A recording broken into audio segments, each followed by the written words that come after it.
नमस्कार दर्शक बंधु प्लस टू परीक्षा आसला बहुत बड़ अपडेट प्लस टू पिला माने जो माने एग्जाम देथिले कि जो माने एबे प्लस टू फॉर्म पकईथिले सेई मानकर मेरिट लिस्ट आसी जे से मानको पूरा डिटेल सहित जानि आमे ए वीडियो माध्यम तो चलंत आ डी न करी वीडियो को स्टार्ट करिया पूर्व मु आपण मानू कहि रखिबी कि जदी आपण माने हमर ए चैनल को नु आछंदी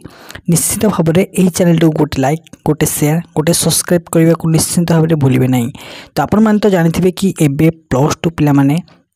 जो माने 10वीं एग्जाम दे सारछंती से माने एबे प्लस टू पाई अप्लाई करछंती किंतु तांको मधन एबे किछि जनकर मेरिट लिस्ट आसी माने जो कॉलेज रे पकईथिले केउ पिला माने सेई मानकर प्रथमे जो कॉलेज रे पकईथिले तांकर सेई कॉलेज ही तांकर एडमिशन मध्य करि परिबे। आ गोटे कथा जदी आपण माने जदी कॉलेज एक्सचेंज करबा चाहउछंती ताले मध्य सेटा आपण मानकर ऑनलाइन रे एक्सचेंज मध्य हे परिबे।